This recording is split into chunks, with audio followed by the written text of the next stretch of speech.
This is It Was a Thing on TV. Total Red Man has ever done something like this to me! It's, time! Ladies and gentlemen, I give you the dregs of humanity! Episode 170, Submission 2053. It had a pinball machine. Hey,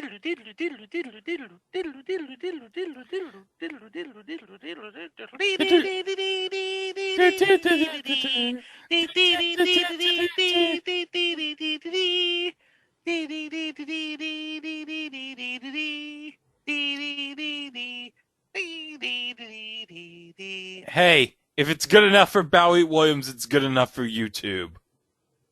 Yep. I guess we'll put that theory to work. Yeah, we'll see what happens. Fingers crossed. Anywho, that was a favorite table of mine going to college in Chapel Hill. Party Zone. Oh, Party Zone. I love Party Zone. But you know what I also love? What'd you love? Pinball in general. Yeah? Oh, yeah. It's like every spare moment I had in college, you could find me at the Union playing pinball. My favorite table there was Break Shot, and they have this new arcade, this barcade stop button. I'm hoping that opens up soon. It probably is. But couple of my favorite tables, Police Force, and they also got, and you know what? Let's just lead off the television pinball machines with Doctor Who. Oh, yes. Yes. Yes, Doctor Who pinball, one of the legendary tables. It came out in 1992 by Bally, and it has basically the Doctor Who as it was fondly remembered in 1992, which means you're going to see really crude drawings, well, crude enough, of, I want to say, the latest 5 Doctors up to that point. So that would be... No, they had all 7 Doctors. All 7 were on. No, they had all 7 in the game, but in the backlight, you only saw, like, the previous 5. Like, you saw you're Sylvester right about McCoy, that. Colin Baker, Davison, Peter Davison, Tom Baker, Pertwee, and John Pertwee, yeah.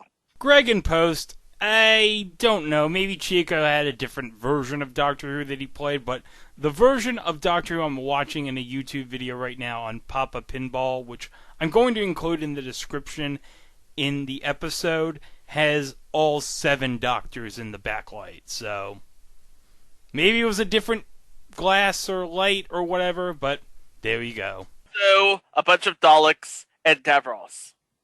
Yeah, and the Master. The Master's like on the bottom of the playfield. The Anthony Ainley Master's on there. And just some of the most awesome art, like that TARDIS that pops up in the middle. And then in the middle you have sort of like, there's like these dual modules that you gotta trap the balls in. It was really something. It really is an amazing game. Yeah, and like I said, Stop Button over in Hope Mills has it. I know the Pinball Hall of Fame in Las Vegas has it. It's been a while since I've been there, and holy crap, I forgot about the back box. There's a Dalek head On top. on top of the back box. Oh, and one of the best things is, Mike, you know this, they have this little thing where the Daleks are. It's kind of like there's this thing in the top of the pinball machine, which is kind of like Pinbot, if you've ever played it, where you have to hit the ball on the 5 rows to unlock, was it multi-ball, I think? No, the 5, do you mean the 5 columns? The 5 columns of dots, yeah. Yeah, if you hit the 5 columns of dots, that's what raises the area where, like Chico mentioned, you have to hit the 2 balls in, well, not 2 ball. Well, yeah, 2 balls into 2 different slots. Yeah, and this is such a complicated process that, no joke, this can actually chop your finger off. I'm not kidding. They actually warn it in the pinball machine when you open the glass. Wow. That's crazy. I can believe it. And you know what the interesting thing is? Because all of these can be found, well, some of them can be found. The best ones can be found on Pinball Arcade. Yeah. They actually did an update of the Doctor Who table to focus Yes. on the current day, to focus on the current era, with all of the Doctors up to Peter Capaldi, who did a voice for this, And Michelle Gomez. as Missy. And the updated version plays just like the original, but it doesn't have like the classic sort of boards and fields and whatnot. Yeah, it's kind of like, eh. Yeah, I didn't spend money to get that updated version on Pinball Arcade. You know, I got it because I kickstarted the classic Doctor Who table for it. Well, but also I think one thing that we need to mention is this is, again, 1992, which really is sort of like the new era of pinball machines, like the start of it. Yes. And this game, like other games around this time, and actually like many games since then, had a video mode. Yes, because there's a video mode where you have to have the doctors avoid the Dalek's ray. Yeah. You have to use the flippers to jump over. Right. And you get like a regular jump by hitting one flipper, but if you do it simultaneously, you get a longer jump. And so you need to be a little judicious and pay attention to what's ahead in order to time it out properly. But if you play it often enough, it's almost like muscle memory. You know what's coming up. You know whether you need one flipper or two at certain times. Yep. But that is among my favorite games. That's a great way to start this show. It is a classic. It really is. Greg, would you like to share a table, a favorite table? Well, staying in that era, Mike, you mentioned of 92, 93. Let's go with one of the legendary pinball tables of all time. I'm talking about the Twilight Zone. Oh, yes. Oh, yes. And this is the follow-up table to the Addams Family from one of the legendary designers in pinball history, Pat Lawler. And if you don't know who Pat Lawler is, well, I mean, we're not going to say what podcast you listen to because you're probably not familiar with pinball. But Pat Lawler is like one of the most legendary names in pinball. He's well known for like his crazy designs and his crazy tables and his crazy gimmicks. And the Addams Family was like the top selling pinball machine of all time because it had a whole bunch of crazy gimmicks. Mm-hmm. And the Twilight Zone is no exception. And also, it is really one of the most expensive machines out there. About 10 years ago, I was looking for a pinball machine for my basement, and I went to an auction. It was not an online auction. It was actually a tangible auction on a Saturday morning. One of those Auction Kings auctions? Kind of, sort of. Well, it wasn't like Auction Kings in the sense that it was at their own place. It was actually being held at what used to be a Coconuts Records back in the 80s. And obviously records, we'll have to give you a history lesson on what records are. Right? No, people still use them. But the point being, they had all sorts of arcade machines and pinball machines. And they must have had like 4 different Twilight Zone machines. And I think the least expensive one of them went for was like $5,500. Wow. And I can only imagine what they go for today. But the Twilight Zone is like consistently rated wherever you look one of the best pinball machines ever. I've played it. I'm not a fan of it, and not necessarily because I don't like the Twilight Zone, but I had difficulties with it, maybe because it was the first time playing it, but it is beloved among pinball players. Yeah. And some of the gimmicks in this pinball machine, you have a working gumball machine which holds 3 balls and can dispense them or receive others during play. You have a working 12-hour analog clock that can display the current time and function as a timer during certain rounds.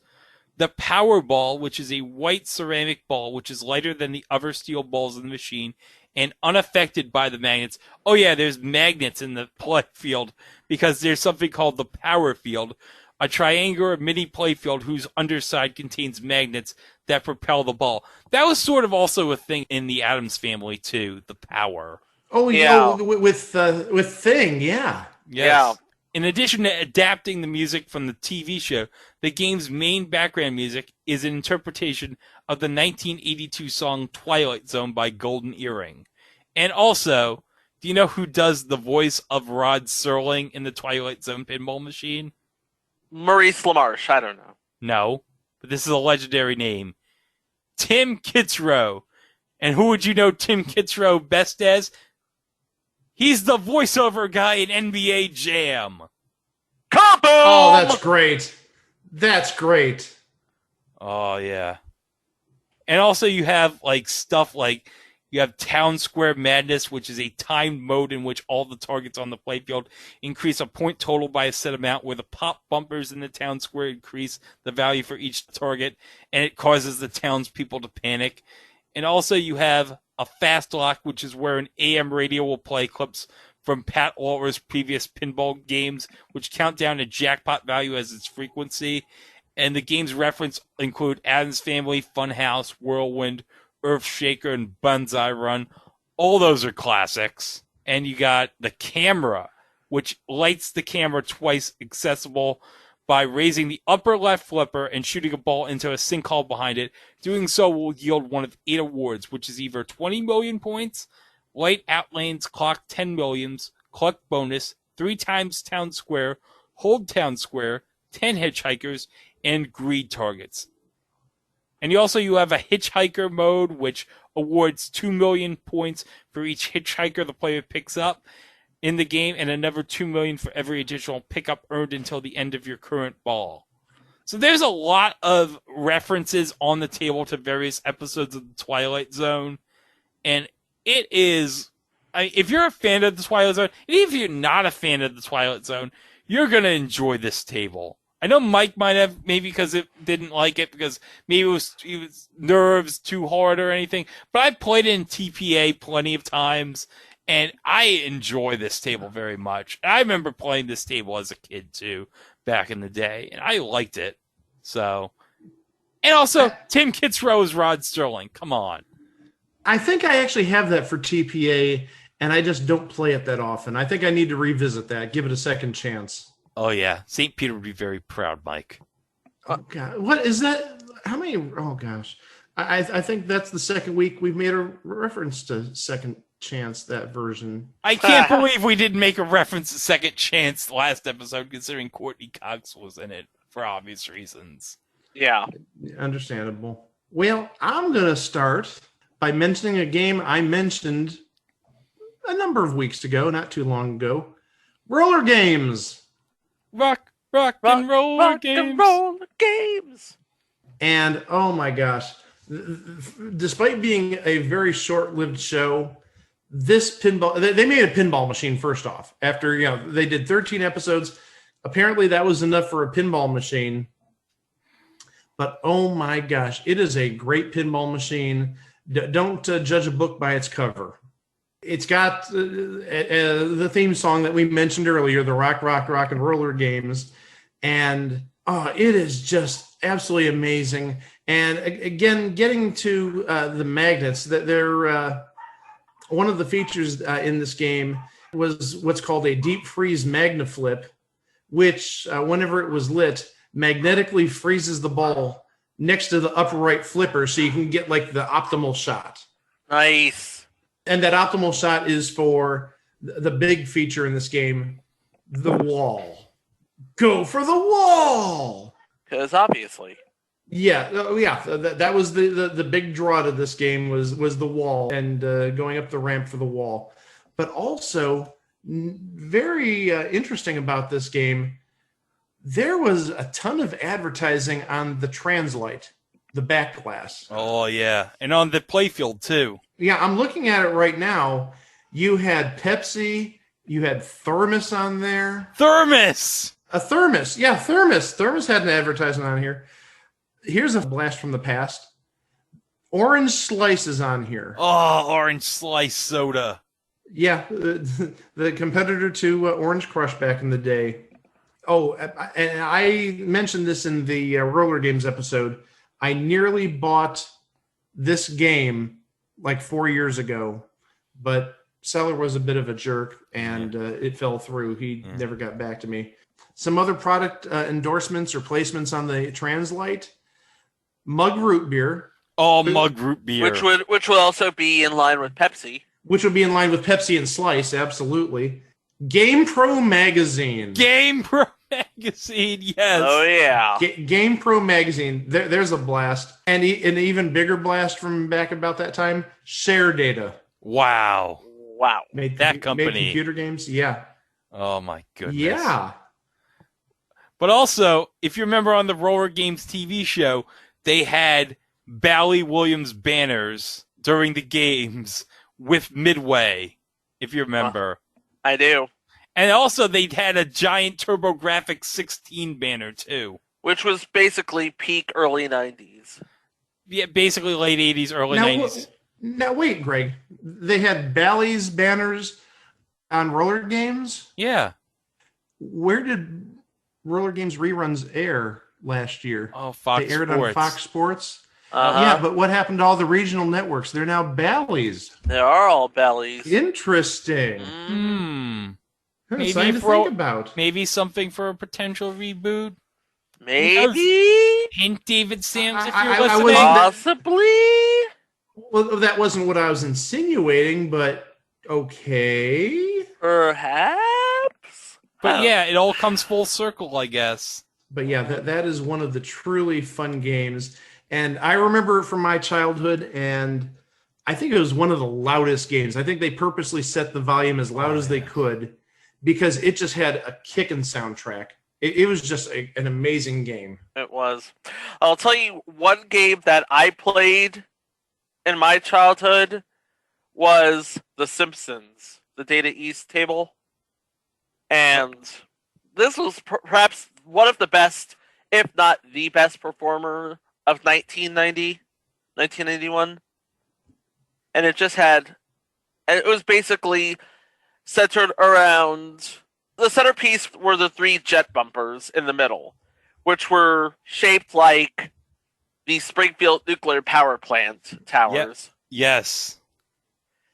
And then you had the ramp, which goes into the power plant, and then the ramp that goes all the way back down to the flippers. And you shoot for those ramps to get the million bonus, obviously. And aside from that, it was just, bumpers and targets and nothing really, out of this world for 1991 pinball. But hot on the heels of The Simpsons, coming into the pop culture zeitgeist, this did really, really well. So well, in fact, that when Data East Pinball was folded into Stern Pinball, they revisited the Simpsons pinball license and released 2 more tables. The first one, the better of the 2, I should say, was the Simpsons Pinball Party of 2003, which was just one of the best, if not the best, tables of 2003. And the Simpsons Kooky Carnival in 2004. I'm guessing that's a redemption machine. The Simpsons Kooky Carnival. It doesn't look like any pinball I've seen.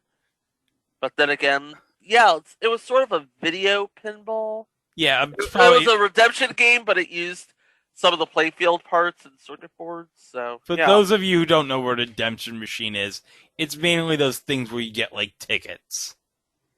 Go to Dave & Buster's. Yep. No, I mean, that's really what it is. Just go to Dave & Buster's. They got plenty of them. I'm sure you can get a lovely finger trap with them. Or a branded Dave & Buster set of cards. I still have mine. Hey, you could play Yeah, your a own. giant set of playing cards, yeah. You could play your own version of Cord Sharks or Gambit with those. But The yeah. Las Vegas Gambit Show. But yeah, you thought that the original Simpsons game was pretty good. The Simpsons Pinball Party basically took it all up a level. Because the Simpsons pinball machine, the original one from the 80s, is basically season 1 off the heels of that. And Pinball Party's like a decade after. Yeah, you have the entire encompassing universe. You have the cooling tower bumpers. You have Homer's head in the skill shot. And one of the jets is actually Comic Book Guy. Worst bumper ever. Ha. You took it out of my mouth. Worst bumper jets ever. And of course, while the original Simpsons game had your standard sort of yellow 8-light a character display, this had the full dot matrix display. The DMD, yes. Yes. So, yeah, the show itself was better. The technology, the pinball technology became better. And this just reflected both of that. Oh, yes.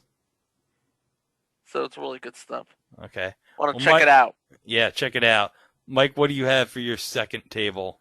My second table, this is one from my childhood, my teenage years. I shouldn't say my childhood.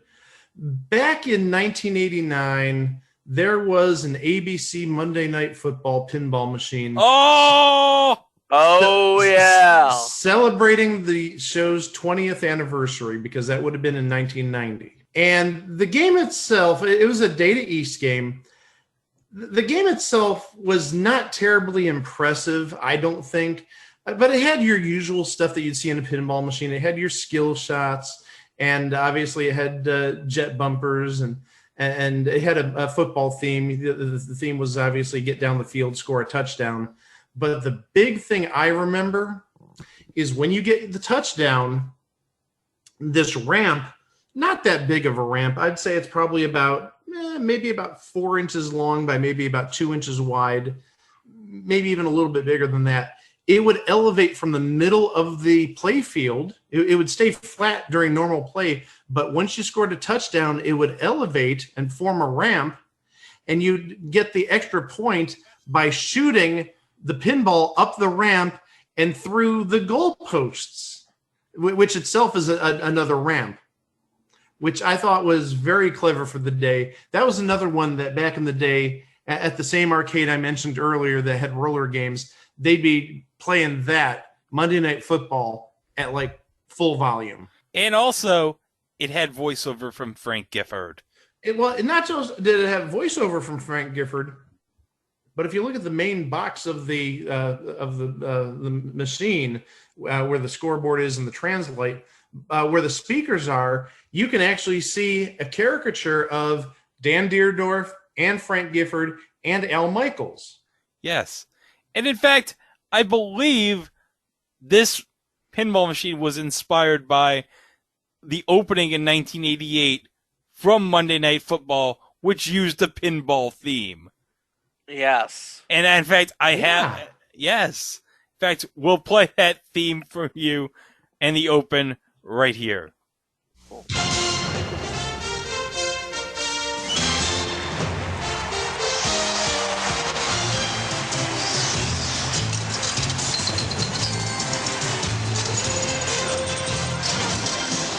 Now this is all practical graphics. This is no real machine. No computer. I mean, this is all a practical prop. There's no CG here. No. Pop bumpers, video clips, which obviously wouldn't be a thing until like much later. Tonight's matchup, Raiders Seahawks. Actually, hold on, Mike. I have something to say after this finishes. And flip it, touchdown, and now he's we missed the best part, which is the thing that goes over the thing, but whatever, I'll send you the whole thing after. But yeah, I was gonna say, tonight's matchup, Raiders Seahawks. I think that's the famous game where Bo Jackson ran over the Boz. Oh, I'm sure. And ran into the tunnel at the Kingdom. Yeah. Oh, that's painful. And actually, if you saw that open, there's an animation on the head box, or whatever you want to call it, where the translate is, of Dan Deerdorf and Al Michaels and Frank Gifford.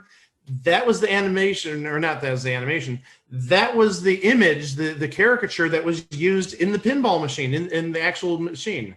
And also, the opening we're going to include in the liner notes in the episode of the podcast for you on Podbean, for you to click on that thing so you can watch the whole intro. It's great. And also use the ABC Sports I Wandered by a Brookside theme music, which was their all-encompassing sports theme throughout, I think, around 88 to 90, I think. Because they used that theme a lot, even in the latter portion of their MLB contract. It was a game I fondly remember. Same here. Same here. Monday Night Football, Pinball Machine, classic. Okay, well, I'm going to go with a recent table from Stern, which is not necessarily TV themed, but it kind of sort of is, and that is the Stern table on the Beatles. Oh, yes. Oh, the new Stern tables, if you have not played them, and we're talking about like the last 5 years or so, find one. They are amazing.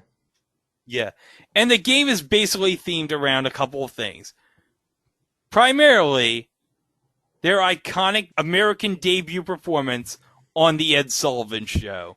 And they have video clips from the episode with Ed Sullivan introducing them and them on stage playing their songs like A Hard Day's Night, Can't Buy Me Love, and all that.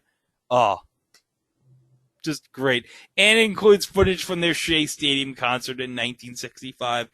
And includes, this is so great, it includes custom speech calls from legendary New York radio DJ, Cousin Brucey. Oh, that's cool. Cousin Brucey, CBS. Well, yeah, and especially at this time, he would have been at WABC, so... Oh, my mistake. Well, WABC, of course, was, like, legendary in helping the Beatles' success early in America. I mean, it was the rock station in the country at that time. WA Beatles C, yeah. Oh, yeah. And you have 9 songs in the game. You have A Hard Day's Night, Can't Buy Me Love, Ticket to Ride, All My Loving, Help, Drive My Car, It Won't Be Long, I Should Have Known Better, and Taxman. And it has 3 different editions, because as you know, Stern has like the special editions of the games. They have like a gold edition, a platinum edition, and a diamond edition, which is mainly like, cosmetic differences in the game. And price differences, to say the least. Yeah. And it's a very retro-themed table. I played it because there's a place at the Bayshore Mall, which I'm going to recommend, called High Score Pinball Arcade. And it opened like relatively recently in the last month or two, and they have this table, the Beatles pinball machine, and it plays exactly like a pinball machine from the 1960s. It's hard to describe, but when you play the table, it feels like you're playing an actual table from the 1960s, except you have like all the modern features like the video and all that. It's just amazing. And the sound quality, it's just incredible. And of course, the cool part is on the video DMD, you have like the scoreboard is basically modeled after the old scoreboard reels of the 1950s and 60s. That's nice. Stern does a great job with their new machines. Chico and I have played them out in Vegas or seen people play them in Vegas, and they're worth the price of admission, whether it's $1 to play or $2 to play. They're works of art, and they're absolutely amazing. Yep, they are incredible. Plus, some of them are modded for the color displays, which makes them look even better. Oh, they're amazing. They are incredibly amazing. Now I'm going to let Chico go next, but I just wanted to throw out a name. I'm not going to mention it or talk about it, but there was a Batman 66 game done by Stern in a very similar manner, which is absolutely mind-blowing. That's not going to be my third contribution to this, but I wanted to throw that as sort of an honorable mention since we talked about a newer Stern pinball machine. Yeah. Well, going to go back to Williams for a second. And 1993, where you have, at least from where I'm sitting, the greatest pinball ever created. Part of Williams' Super Pin series alongside The Twilight Zone and Indiana Jones. It is Star Trek: The Next Generation. Hold up, Chico. Are you only saying this because you went to college with the kid of one of the people in this pinball machine? No, I am not that shameless. Okay. Oh wait, hold on. Since we need a Match Game Hollywood Squares reference every episode, Yes. did you see that the person that you're referencing was on Match Game Hollywood Squares this past week? Yes, he Yes. was. Yes, he was. Hey, did you know I went to college with this kid? I did not know that till now. I did not know that. Hey, well, I'll let you in on something. Did you know, guys, that I love Wings? Wings didn't have a pinball. Oh, I wish it did, though. It should have. It should have. It should have. Of course, there would be like a bonus mode where you accidentally break Lowell's blimp. Oh, That's the video mode. Absolutely. Yeah, that's the video mode, and frankly, that's the recreation of the time when Tony Shalhoub's career was made. Oh, I would buy like 5 copies of that machine if that was ever made. That's great. But yeah, this was supposed to be an Under Siege pinball based on the film, but they rethemed it as soon as they got the license. They rethemed it to Star Trek. They included the voice tracks of the entire cast, and it's just this one giant mission after another until you reach the final frontier. You got the Alpha Quadrant and Beta Quadrant ramps, the rollover lanes for the bonus, obviously.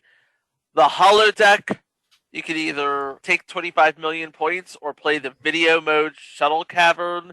You have to go through the caverns in a shuttle, picking up 10 million point cards while avoiding mines and cavern walls. Somewhere is an extra ball. Pick that up. Guess what you get? Another 25 million points. No, you get the extra ball. And of course, one of the missions is Q's challenge, where basically is Q taunting you. Oh, is. There's a tiny target. You have to hit the target, and then hit another target. And each target you hit is another 10 million points. And then there's let's see, we have Time Rift, Wormhole, Search the Galaxy, Battle Simulation, Rescue, Asteroid Threat, and once you've completed all of those, you go into Wizard Mode, the Final Frontier, and which I believe features the Borg multi-ball. Yes. And the best part is you have Captain Picard saying, "All hands prepare for multi-ball." That's my favorite part of the game. All hands prepare.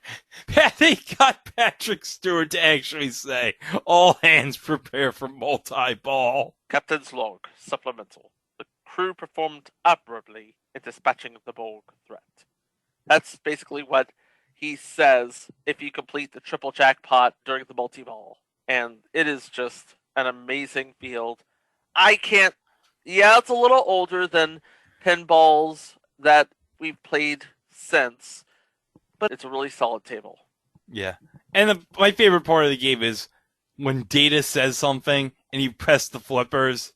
Both flippers at the same time. Both flippers at the same time. You have Captain Picard say, "Thank you, Mr. Data," and you get 10 million points for shutting Data up. Really good stuff there.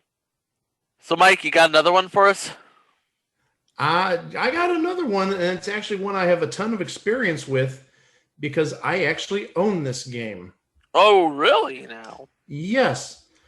Back in 2006, well, if we go back a few years besides 2006, if we go back to 2003, one of the big things on TV was poker. Mm-hmm. And shortly after the big poker craze, once Chris Moneymaker literally came from nowhere, just as a normal person like you or me, and won the World Series of Poker, suddenly everybody was playing poker. And following that, right around that time, 2003, 2004, a series, which is still on the air, World Poker Tour, started on what used to be the Travel Channel and has bounced around to a number of places. It's been on Game Show Network, and Now it's on Fox Sports or Bally Sports, your regional networks. And they released a machine in 2006.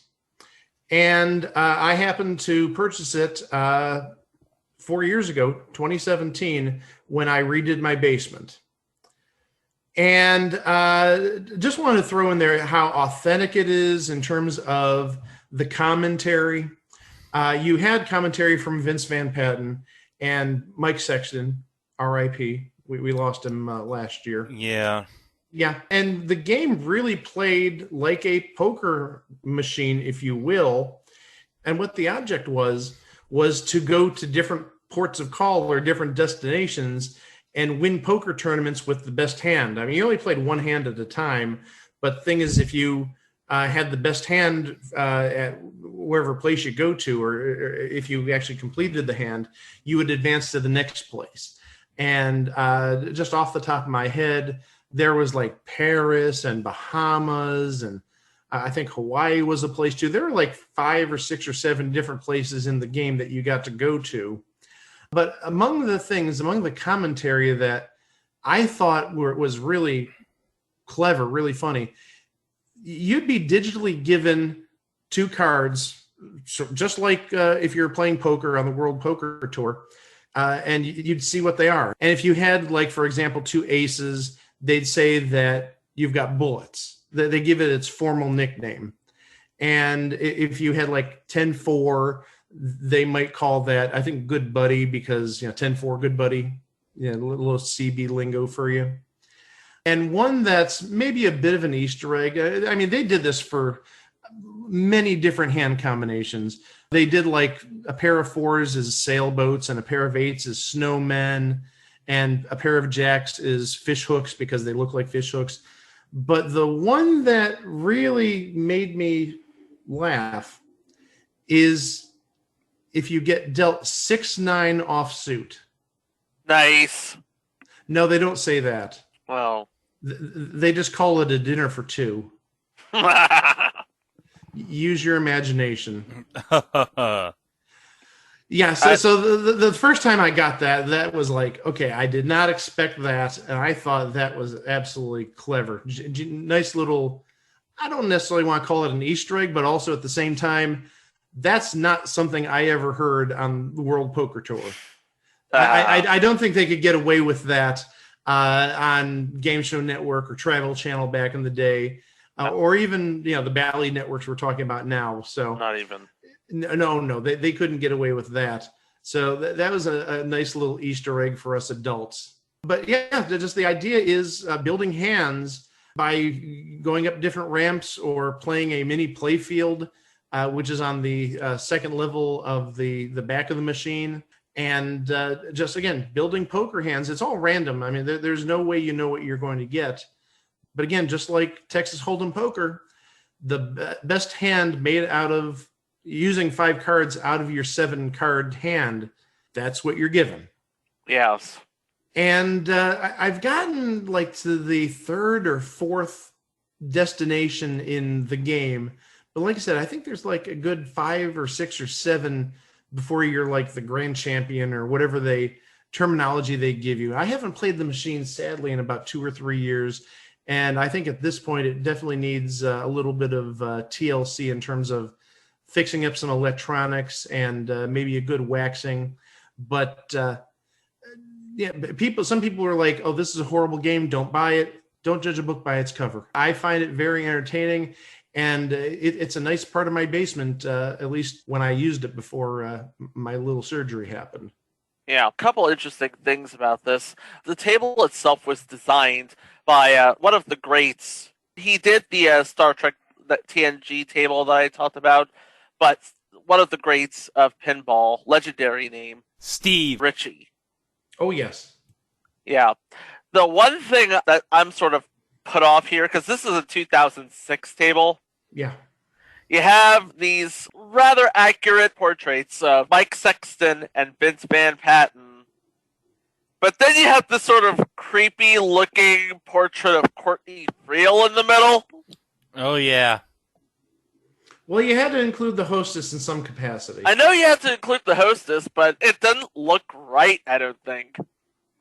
I mean, I'm looking through the sales materials, and they have the pictures of Courtney Friel, who would have been the host in 2006, replacing Shauna Hyatt.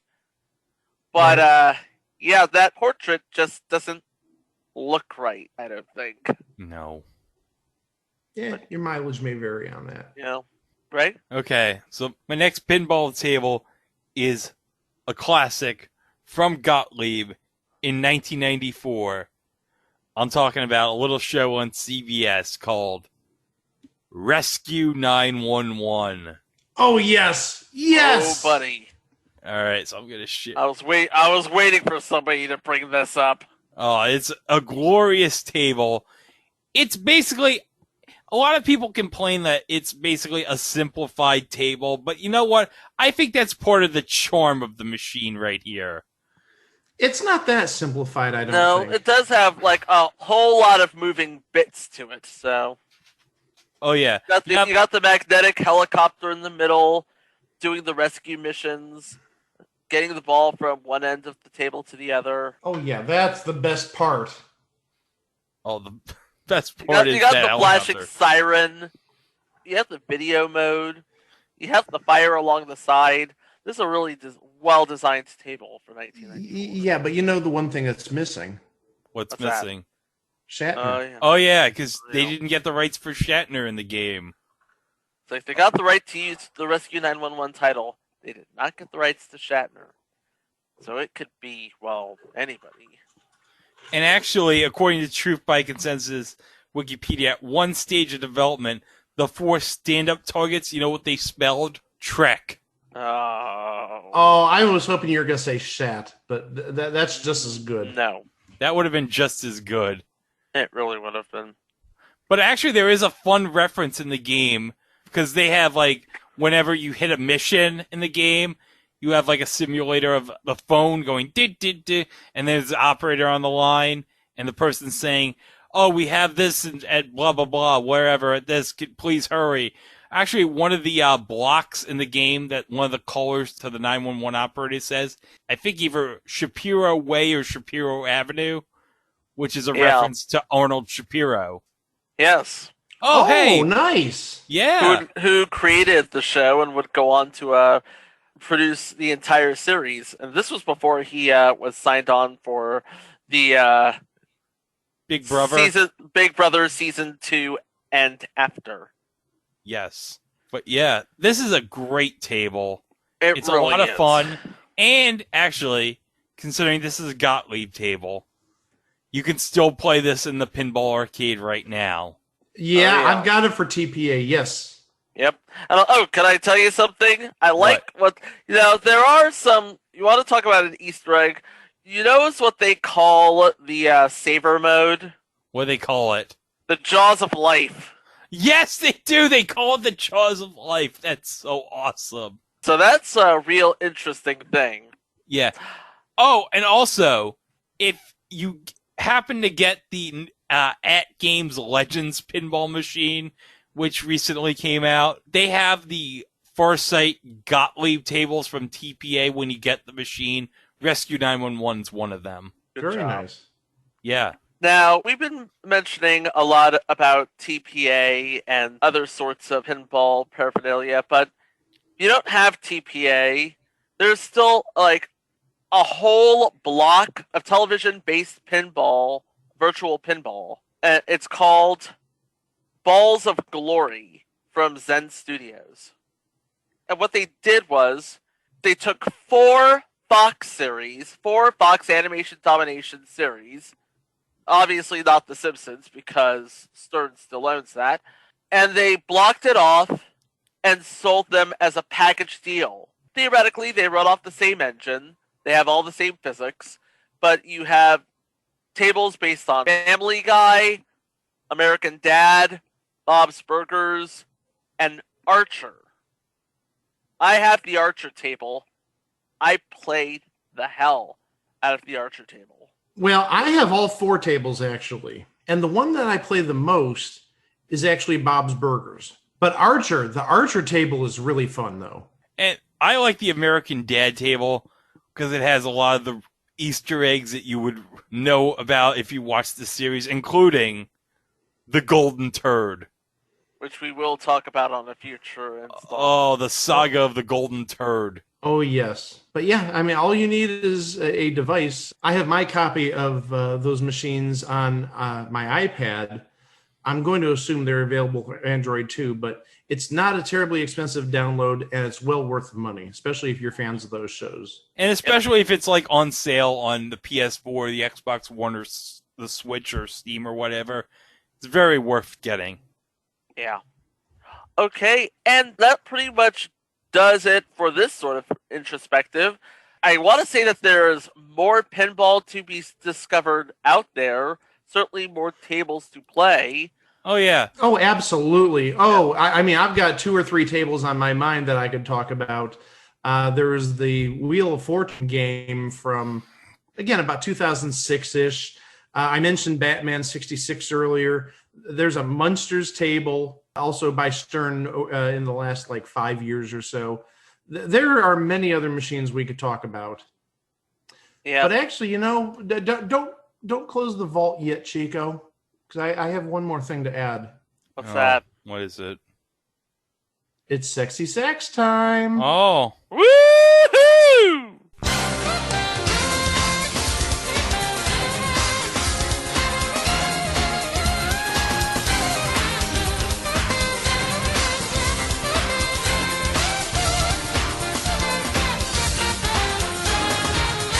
So if you paid attention, and I know both of you did, you heard me mention that I have a World Poker Tour pinball machine. Guess what you're bidding on? What is it? The World Poker Tour pinball machine? How much I paid for it 4 years ago. How much you paid for the World Poker Tour pinball machine 4 years ago? In 2017, there's no sort of sales tax. It was between 2 independent parties. I didn't buy it from a business. And we're just covering the machine itself, not how much it costs to ship it to the house and set it up. Just how much did I pay for the machine? And it was in dollars, so there's no dollars and cents. And I'm going to start with Greg. Huh. Well, let's see. Oh, you got me in a bind here. Since I'm going to make I'm going to say about $24.50. $24.50. Okay. Chico. I'm going to say 3,500. Okay. Boy, one of you, when you said the number, I thought you were going to say it on the nose. The amount I paid for it was $27.50. Oh, I was off by about $300. $300. When you ended it with 50, I just in the back of my head, it's like, oh, you should have added $300 to it. You would have had it right on the nose. But yeah, $27.50. And I can tell you that pinball machines over the last 3-4 years, they have really gone up in value in terms of price. I did a little bit of searching. I'm not going to make an eBay prices right out of this, but taking a look, I saw one refurbished. And also I should say that my machine is in really good shape. There's very few cosmetic issues. A couple of lights are dead. Like I said, it could use a little bit of TLC, a little bit of rewiring, make sure everything is functional. Yeah, just like a little checkup. But a fully refurbished model, presumably 100% working, is on eBay right now for $7,500. And actually, if you look at some of these newer machines, like some of the Stern machines that Greg mentioned earlier, those easily go for 5 digits. Those are easily 10,000 on the low end. Wow. Oh, yeah. Oh yeah, they're intricate pieces of machinery with a lot of technology. And the thing is, if you're a business owner, how much do you have to make in terms of money every day to break even? If you think about it, it's like $30 a day. And when it costs $1 or $2 to play, that's going to rack up really fast. I'd say so, yes. Yeah. So So that's it, I think, for the pinball show. And there's so much stuff in this episode we didn't cover that we have to do a volume 2 at some point. So yeah, just be on the lookout. Yeah, that may be something to look for later this year or early next year. Who knows? But yeah, I think it's, like I said, time to close the vault. And don't forget about our website. It was a thing on TV.com. Everything we've done there, we're like approaching 200 total episodes. Now, that includes everything, the weekly shows, the live shows, the remastered shows. We're right on the cusp of 200 if we haven't already surpassed 200. This is the 200th piece of content that we put on our Podbean feed. So Mike was sort of right on the nose. So plenty of listening, and we know you're taking road trips this year. COVID restrictions are being removed or lowered, and I know I really want to travel this year. Don't know if I'll be able to, but if you're taking a long road trip or if you're taking a flight, download a number of episodes. Listen to us.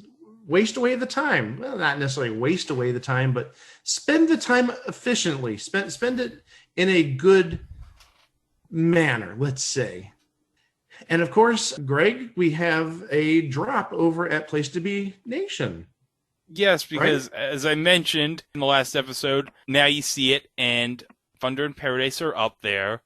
And also we did another drop for the live shows because obviously it couldn't have a drop with 4 episodes. That'd be just silly. So I talked to Andy Afferton and he said, you know what, have the live shows drop over the weekend. So last Saturday we dropped the live shows 5 and 6 there, and you will enjoy that. And man, I think we had a lot of fun with the Pressure Luck season premiere in the Cube. It was great. I also think we had an immense amount of fun with Thunder in Paradise. Oh God. Yeah, that was probably the best episode of the podcast we've ever done. That's definitely, I'd say, in the top 5. Oh, and I'm not going to say the reason why because we'll all just die laughing. And also Sting cutting that promo with the Hulk mask. That was so incredible. There wasn't was so it much just though? Hammerhead! It was Hammerhead who did it. And of course, don't forget we're also on YouTube. We're on the YouTubes, as the kids would say. And don't forget to like and subscribe. And of course, don't forget to ring the bell to get notifications about new uploads. Next week. Next week. Next week begins a really big June here at It Was a Thing on TV. We were waiting for when Conan O'Brien was going to, place his final show. He did that. And now we're basically devoting the next 2 weeks to him. We've got a total of 5 episodes devoted to different eras in Conan O'Brien's career and specific shows that, for one reason or another, just interested us. Oh, yeah. But these 2 episodes we have next week. Well, first, had to start somewhere. And then second of all, the second episode is a very bizarre episode. And then there's the mini-sode, which gets even more bizarre. Oh, yes, it does. Well, that's sort of the genesis of Conan O'Brien's show. It was like very weird to begin with. You weren't accustomed to that type of humor, even though he replaced Letterman, who was his own different type of humor. But then it just got like more and more absurd. And we'll talk about that absurdity next week. Again, there's going to be 2 regular episodes and a mini-sode, and we're not going to give away where it's going to go from there for the week after, but you're going to get your fill of Conan O'Brien for most of the rest of this month. I got 2 words for you. Butterfly World. You'll just have to leave it at that. Yeah. Yeah, what does that mean? We'll have to take a look at that. You'll find out what that means. This will all make sense next time on It Was a Thing on TV. Thanks for listening. Have a great weekend, everyone.